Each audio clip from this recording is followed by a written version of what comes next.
গুনে গুনে সর্বোচ্চ 30 মিনিট লাগবে পুরো ভেনেজুয়েলা নামক একটা রাষ্ট্র মাটির সাথে মিশে যাবে। তবে আমেরিকা বইলা কথা, তারা ওই যে একটা কথা আছে না যে আমেরিকা যেটা ঘটায় এটার পরিকল্পনা হইতে হইতে ধরেন মানে 5 বছর আগে থেকে এটার পরিকল্পনা চলে, তারপরে সেখানে ন্যারেটিভ তৈরি করা হয়, তারপর সেখানে সিস্টেমিকলি নিজেদের জন্য একটা টিম তৈরি করা হয়, কিভাবে ওই দেশটারে কোন উসিলা দিয়া ধরবে সবকিছু রেডি করা হয়।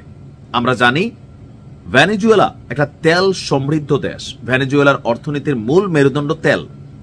আর যেই তেল আমেরিকা আরবদের সাথে এত পিরিতি দিয়া সম্পর্ক টিকাই রেখা তেলের সাপ্লাই ঠিক রাখে, সো নাকের ডগায় একটা দেশ ভেনেজুয়েলা, আবার মাদকের সম্রাট বা সাম্রাজ্য এই দেশটা। সো এই উসিলাটারে কি আমেরিকা আসলে মিস করবে? দুর্ভাগ্যজনক খবর হচ্ছে নতুন আর একটা যুদ্ধ এবার আনুষ্ঠানিকভাবে শুরুর ঘোষণা দিয়েছে ট্রাম্প। যদিও বলছে মাদক মুক্ত অভিযানের জন্য তারা এই অভিযানটা পরিচালনা করতেছে স্থলবাহিনী দিয়া। এইটার মিনিংস বাঙালি বুঝা গেছে বা বিশ্বের জনগণও বুঝতেছে ট্রাম্প আসলে কি করতে চাচ্ছে। বরাবরই ট্রাম্প অনুরোধ করছিল যে ভেনেজুয়েলাকে আত্মসমর্পণ করতে, প্রেসিডেন্ট নিকোলাস মাদুরোকে আত্মসমর্পণ করতে হবে, কারণ সমুদ্রপথে ব্যাপক মাদক পাচার করা হয় যুক্তরাষ্ট্র সহ পৃথিবীর বিভিন্ন দেশে। মাদকের থাবা থেকে বিশ্বকে বাঁচাইতে হবে, সেই জন্য সামুদ্রিকভাবে যুদ্ধজাহাজ থেকে শুরু করে বিমানবাহী রণতরী এগুলোকে কিন্তু স্টক দিছিল। এবার আনুষ্ঠানিক ঘোষণা চলে আসছে।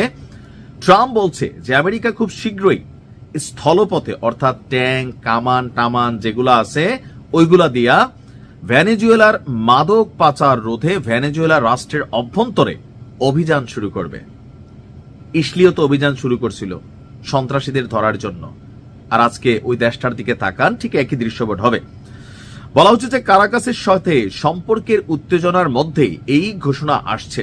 ভেনেজুয়েলা অভিযোগ করছে ওয়াশিংটন প্রেসিডেন্ট নিকোলাস মাদুরোকে ক্ষমতাচ্যুত করতে আসলে এই পরিকল্পনা করেছে। প্রতিবেদনে বলা হয়েছে আল জাজিরাতে যে গত কয়েক সপ্তাহ ধরে যুক্তরাষ্ট্র ল্যাটিন আমেরিকার অঞ্চলে বিমানবাহী জাহাজ, স্টেলথ ফাইটার জেট এবং হাজার হাজার সৈন্য মোতায়েন করা কমপ্লিট করে ফেলেছে। তথাকথিত ড্রাগ ট্রাফিকিং নৌকায় মার্কিন বাহিনীর হামলায় আন্তর্জাতিক পানি সীমায় ভেনেজুয়েলার অনেক নাগরিক নিহত হয়েছে। থ্যাঙ্কসগিভিং উপলক্ষে মার্কিন সেনাদের উদ্দেশ্যে ভিডিও বার্তায় ট্রাম্প বলছেন, আপনারাই আমেরিকার এয়ার পাওয়ারের মেরুদণ্ড। সাম্প্রতিক সপ্তাহগুলোতে আপনি ভেনেজুয়েলার মাদক পাচারকারীদের প্রতিহত করতে কাজ করছেন। সমুদ্রপথে এখন কিছুটা বন্ধ হয়েছে, আমরা খুব শীঘ্রই স্থলপথেও তাদেরকে থামানো শুরু করব, আর এই অভিযানে আপনাদের সহযোগিতা দরকার।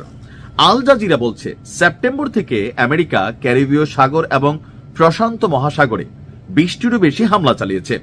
এতে কমপক্ষে ভেনেজুয়েলার 83 জন নাগরিক নিহত হয়েছেন। লাতিন আমেরিকা সরকার এবং আইন বিশেষজ্ঞরা বিচার বহির্ভূত হত্যাকাণ্ড বলেও আখ্যা দিয়েছেন। লক্ষ্যবস্তু হওয়া নৌযানগুলো মাদক পাচারের সাথে জড়িত ছিল বলে ওয়াশিংটন এখনো কোনো প্রমাণ দেখাতে পারেনি। এলাকার নেতারা বলছেন নিহতদের অনেকেই জেলে অথবা স্থানীয় জাহাজ চালক, তারা মাদক পাচারকারী নয়। ট্রাম্প আগে থেকে ভেনেজুয়েলার স্থাপনাগুলোর বিরুদ্ধে সম্ভাব্য সামরিক পদক্ষেপের যে হুমকি দিয়ে আসছিলেন, এখন সেটা বাস্তবে পরিণত হতে যাচ্ছে এবং দাবি করা হচ্ছে যে ভেনেজুয়েলার যে সরকার, মাদুরো প্রেসিডেন্ট, সে সরাসরি পাচারের সাথে যুক্ত। জবাবে ভেনেজুয়েলার প্রেসিডেন্ট মাদুরো বলছেন 17 সপ্তাহ ধরে বিদেশি সাম্রাজ্যবাদী শক্তি মিথ্যা অভিযোগ তোলে এই অঞ্চলকে অস্থিতিশীল করার, অশান্ত করার হুমকি দিচ্ছে। এগুলো কেউই বিশ্বাস করে না। আমেরিকার এমন আক্রমণকে প্রতিহত করতে ভেনেজুয়েলা সর্বোচ্চ চেষ্টা করবে। বাস্তবতা হচ্ছে গুনে গুনে 30 মিনিট লাগবে ভেনেজুয়েলাকে ছাতুতে পরিণত করতে, কিন্তু ওইভাবে করলে অনেক জবাবদিহিতা আমেরিকাকে পৌঁছাতে হবে।